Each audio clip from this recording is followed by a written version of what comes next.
menang, 3 negeri yang kau dapat, negeri termiskin di dalam Malaysia. Kau nak bangga ke? Kan? Negeri termiskin di dalam Malaysia, sedangkan Pakatan Harapan menang negeri terkaya di dalam Malaysia. Pulau Pinang, negeri terkaya. Selangor, negeri terkaya.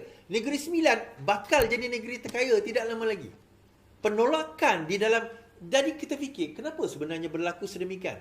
Kita nampak bahawa sebenarnya majoriti negeri penduduk yang mempunyai pendidikan tinggi, majoriti penduduk yang mempunyai pendapatan tinggi, mereka akan berpihak kepada siapa, tuan-tuan?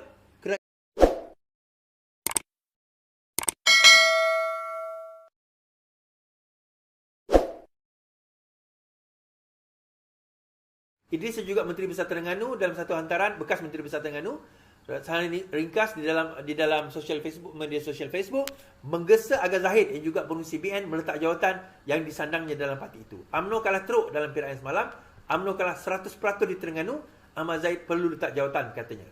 Keputusan PRN di dalam negeri semalam menunjukkan prestasi terburuk BN apabila hanya menangi 19 kerusi daripada 108 kerusi yang dipertandingkan. Nah, penolakan kepada UMNO ni, salah satunya terima kasih kepada Pakatan Harapan jugalah. So, kita dulu kuat juga nak melawan UMNO kan. So, kita punya naratif itu berjaya sebenarnya. Tetapi berjayanya kita juga, akhirnya dia kembali kepada kita lah. Kembali kepada kita, di mana dalam sekarang ini penolakan itu berlaku di dalam UMNO itu sendiri. Saya bagi contoh, tuan-tuan, di Terengganu. Saya bagi contoh di Terengganu. Ini adalah kenyataan daripada Ahmad Zahid sendiri. Sebelum PRN Terengganu itu berlaku. Pada masa itu Ahmad Zahid kata PKR perlu ukur baju di badan sendiri. Ahmad Zahid. Kemudian tengok-tengok keputusan Kijal, Ahmad Zahid kalah dengan PAS pada majoriti 3,758 undi. PN sebut posisi 32 kerusi DUN, satu parlimen di Terengganu dengan arti kata 100%. Soalannya kenapa? Kita kata di Terengganu ni, tuan-tuan, daripada 32 DUN yang bertanding tu, 5 je Pakatan Harapan. 2 Amanah, 3 PKR. So, pada masa dibagi 3 kursi tu, PKR di mana? Dia kata, bagilah lebih sikit. Kita bukan minta 10, 20, 30. Tak. Kita minta, janganlah bagi 3. Bagilah kami sekurang-kurangnya 5 atau 8 kursi. Dia minta macam tu. Termasuk kursi bandaran. Kursi bandar. Minta. Dan Mak Said pun keluarkan kenyataan. PKR perlu ukur baju di badan sendiri. Now, kenyataan itu sebenarnya adalah satu kenyataan yang seolah-olah UMNO tidak sedar bahawa penolakan amat kuat terhadap mereka. Saya harap pilihan raya ini menjadi satu kesedaran kepada mereka. Ini saya bercakap bukan sebagai seorang ahli PKR, saya bercakap sebagai seorang penganalisa politik. Saya kata UMNO sekarang perlu mula sedar. Dia sebenarnya PRU hari itu UMNO dah sedar dah. 45K. Kan? PRU hari itu UMNO dah sedar dah. UMNO dah dikejutkan dah. Di mana kalah dalam PRU 14. Sepatutnya pada masa itu UMNO dah kena sedar bahawa orang Melayu dah mula menolak UMNO. Dia kena sedar pada masa itu. Pada saat itu dah kena sedar. Tetapi UMNO tak nak ambil tindakan awal pada waktu itu. Ni saya tak beli view. Saya tak beli view ni tau. UMNO kena sedar pada peringkat awal tu. Pada peringkat awal tu kena sedar bahawa 2014 tu dah kena sedar, dah kena buat postmortem, dah kena nak berubah dah. Dah nak kena rebrand balik kaedah mereka untuk nak menghadapi pilihan raya sebenarnya. Tetapi UMNO tak nak berubah. UMNO masih nak mengekalkan cara lama. UMNO masih lagi nak, orang kata apa, masih lagi nak cuba mencari alasan untuk terus kekal berkuasa tanpa nak reform parti dia. Saya bukan orang UMNO, tuan-tuan, tapi saya orang yang mematikan daripada luar. So, balik masuk PRU ke-15, sure enough, walaupun menang di Johor dan juga Melaka, bila masuk PRU, tinggal 30 kerusi.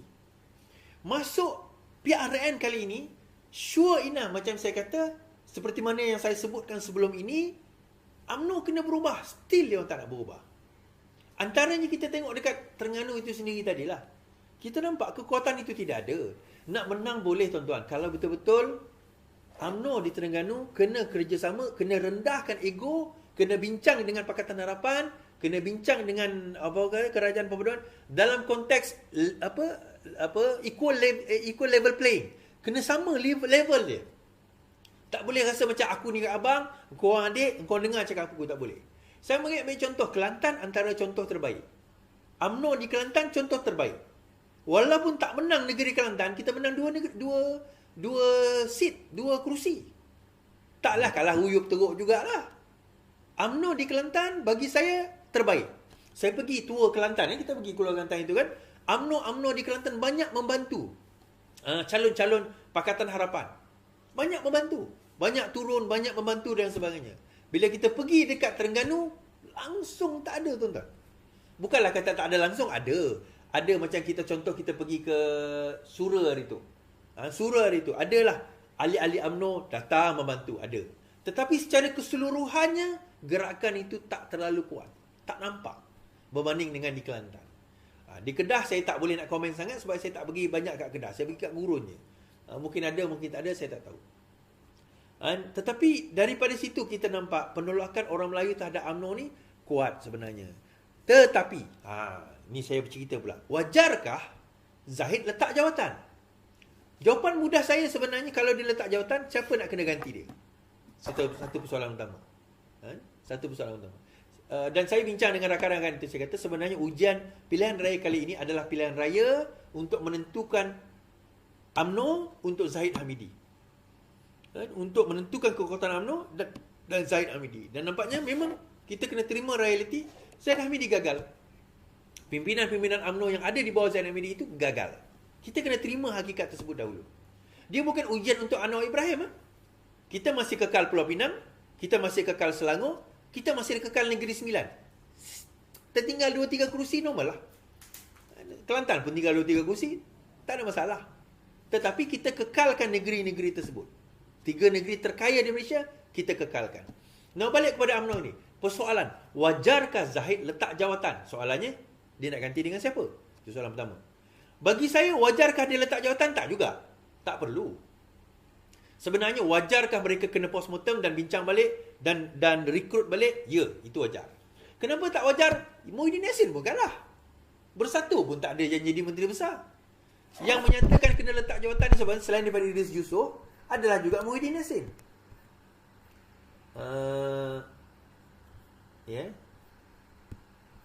Mana tadi kenyataan Muhyiddin Yassin?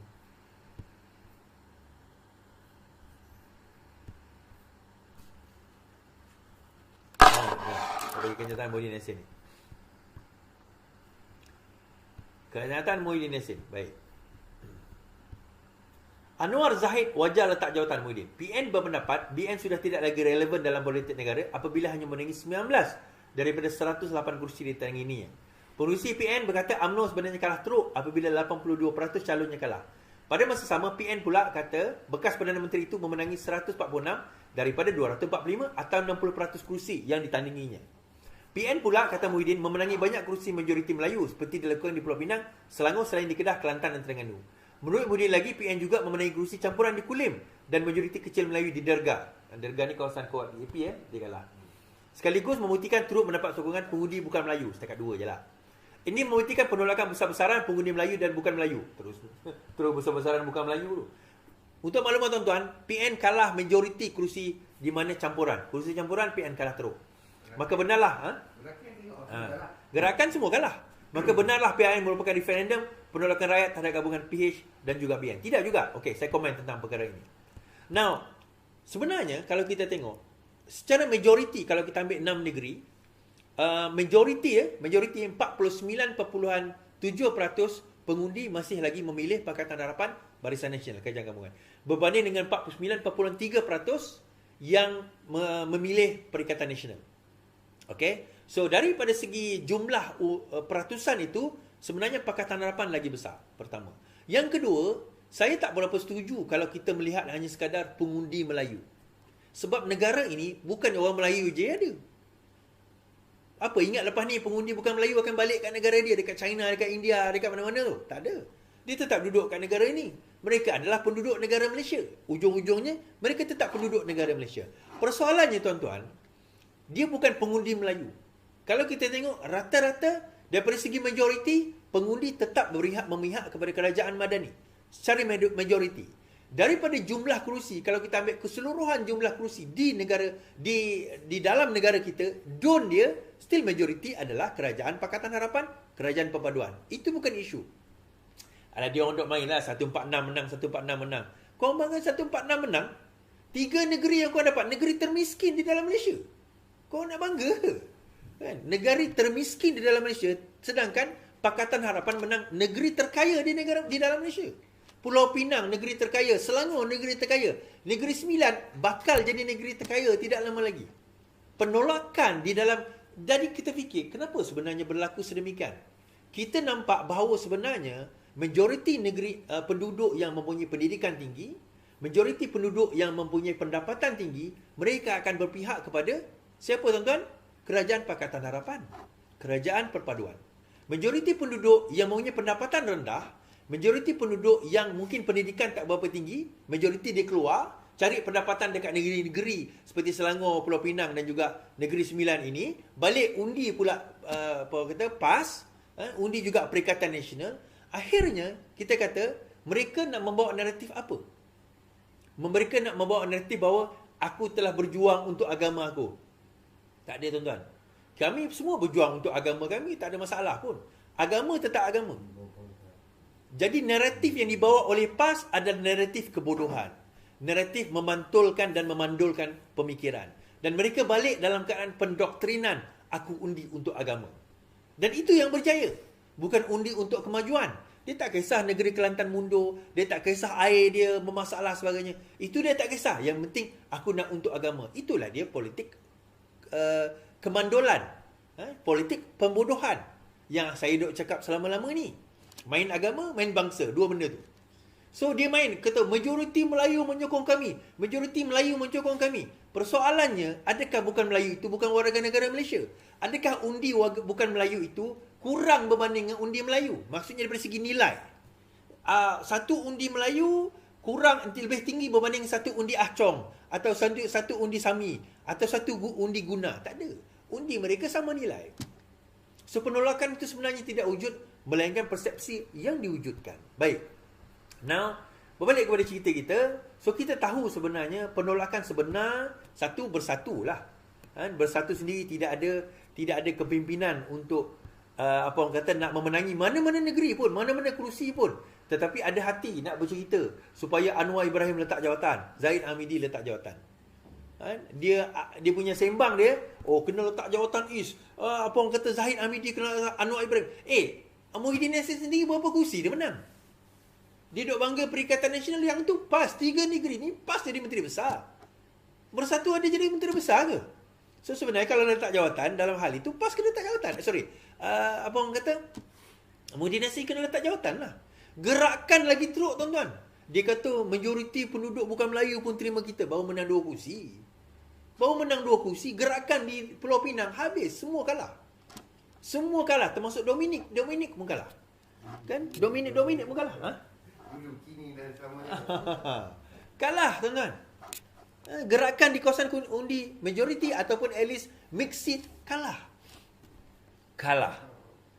Yang menang di Selangor pun sebab muda kacau atau bebas kacau. Saja diletak di situ supaya apa? Supaya nampak mereka boleh menang. Contoh macam saya sebut tadi tentang Ustaz Zawawi. Muda dapat 1000 undi. Beza di antara PN dengan PH lebih kurang dalam berapa puluh undi. Tapi yang menang siapa tuan-tuan? PN sebab apa? Undi pembangkang itu pergi kepada muda 1000. Kalau tak ada muda kat situ sebenarnya boleh menang. Hakikatnya boleh menang.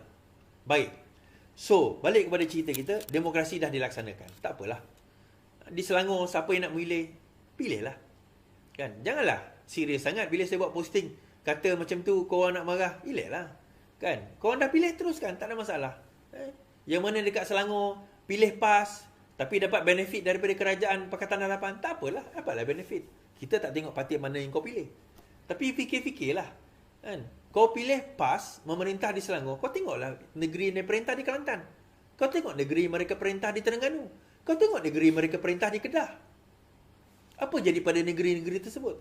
Saya ambil contoh Terengganu tuan-tuan. Nak bayar gaji pekerja, duit pendapatan negeri Terengganu tak cukup dah. Ni bukan saya cakap. Ni orang duduk dalam undang negeri cakap. Tak percaya, korang tanya dengan adun-adun di dalam Terengganu yang korang menang bangga sangat tu. Mana apa pendapatan Terengganu sehingga mereka tak mampu nak bayar duit gaji. Dekat Kelantan, bayar premium tanah punya lah tinggi. Premium tanah tinggi, bayar cukai rumah, tapi potong rumput tak potong. Kan? Longkang tak bersihkan. Oh, selepas ni mereka akan berubah. 30 tahun memerintah. Kau ingat dia orang nak berubah ke? Kau ingat dia orang nak berubah ke lepas ni? Air bermasalah. Nak banding dengan siapa? Nak banding negeri maju macam Selangor? Nak banding macam Pulau Pinang? Nak banding macam Negeri Sembilan? Jauh lah tuan-tuan. Tapi tak apalah, macam saya kata semalam, kita dah offer, dia orang tak nak terima. Itu terpulang pada dia lah. Mana-mana kata dia lah kan. Baik. Sebab itu, kita kata penolakan yang sebenar adalah, dia tak ada penolakan pun. Sebab daripada segi majoriti undi, tetap masih lagi berpihak kepada Pakatan Harapan. 3 negeri yang paling kaya, tetap dimiliki oleh Pakatan Harapan. Jadi kita dapat tahu bahawa, daripada segi mentaliti, semakin maju negara tersebut, maka mereka sebenarnya, mereka tak memilih dan tak melihat dah kepada parti bangsa dan agama ni tuan-tuan. So bila dikata ini referendum rakyat, tuan-tuan faham referendum? Referendum bermakna majoriti suara rakyat kata bahawa kami nak satu perkara. Daripada referendum sebenarnya penolakan terhadap Perikatan Nasional. Majoriti undi, jumlah undi 49.7% still pergi kepada Pakatan Harapan, Barisan Nasional, Kerajaan Perpaduan. So kalau dikatakan referendum, daripada data mana dia ambil? Data mana dia ambil? Baik. Last kali tuan-tuan, berkenaan dengan Menteri Besar. Di Kelantan, katanya Menteri Besar belum ditentukan. PAS belum capai kata sepakat siapa calon MB Kelantan. PAS Kelantan setakat hari inilah, pukul 6 petang tadi, mungkin dah malam ni dah ada lah kot, belum mencapai muktamad siapa 3 nama calon Menteri Besar yang diserahkan kepada parti. Abdul Hadi sebelum bersembahkan kepada Tunku Sultan Kelantan. Pesuruhjaya PAS Kelantan Ahmad Yaakob berkata perbincangan berhubung perkara itu akan diteruskan. Mesyuarat malam tadi dilanjutkan kepada malam ini dengan dihadiri pimpinan pusat PAS Pusat menerusi mesyuarat berkenaan diputuskan. Mungkin dah serah dah sekarang ini. Terdahulu ketua semalam menyaksikan PAS berjaya mempertahankan kerusi Kelantan yang ditadbir sejak 33 tahun lalu selepas menang 43 kerusi daripada 45 kerusi. So tak ada 45-0 lah. Tak ada 45-0 tuan-tuan, tetap menang juga kat situ. Di Negeri Sembilan pula, calon MB Aminuddin atau Jalaluddin. Dah decide, Aminuddin akan jadi calon MB. Tak ada isu. Sebenarnya yang main isu ni geng-geng PN. Dia kata tak ada timbul isu lah. Dia kata kita kena PN berkemungkinan BN akan gabung dengan PN dalam membentuk kerajaan. PN ada 5 kerusi di Negeri Sembilan. Dia kata berkemungkinan akan gabung dan membentuk kerajaan di Negeri Sembilan bersama dengan PN. Persoalan dia, kalau nak gabung, kena melalui Presiden. Presiden kena decide. Kalau dia nak gabung begitu-begitu saja, kena pecat ya tuan-tuan. PRK kita lepas ni. Jangan buat main-main Itu keputusan Presiden. Bukan lagi keputusan akar umbi kita kata. Kalau Presiden kata tak boleh lah. Kalau peringkat Presiden kata tak boleh, tidaklah boleh benda itu berlaku. Baik. Anwar Ibrahim mengucapkan terima kasih kepada semua yang telah mengundi, menyokong atau tidak menyokong. Sekarang ini dia kata, Anwar Ibrahim kata, dah habis pilihan raya, maka kita kembali kepada kerja kita yang sebenar. Baik tuan-tuan. Nah, persoalan. Bagaimana PH perlu memenangi hati orang Melayu? Ini persoalan. Ada satu saranan kata PH perlu memenangi hati orang Melayu dengan ekonomi. Kita kena buktikan dengan ekonomi, dengan kemajuan dan sebagainya. Okey. Saya setuju sebenarnya. Kalau PH nak memenangi hati orang Melayu sepanjang 4 tahun sebelum PRU inilah, kita kena buktikan bahawa kita kena tingkatkan pendapatan orang Melayu itu dulu. Of course, tanpa menafikan pendapatan bangsa lain lah. I'm talking specifically kepada orang Melayu. Kenapa tuan-tuan? Bila pendapatan seseorang itu rendah, jarang orang itu salahkan diri dia sendiri. Dia akan salahkan kerajaan, dia akan salahkan ekonomi. Which partly true juga. Tetapi dalam masa yang sama, ada juga mereka yang ada pelajaran. tetapi dia tak ada pendapatan yang tinggi. Yang tu betul lah. Masalah ekonomi. Kalau dia tak ada pelajaran tapi nak mengharap pendapatan tinggi, itu agak tak betul lah. So, bagaimana kaedah dia? Kerajaan baru-baru ini dah implement banyak benda. Banyak benda dah implement kan. Kalau kita tengok subsidi pun, subsidi dah bersasar. Minyak kita RON 95, kalau ikut harga pasaran lebih kurang RM3.10 sekarang ni.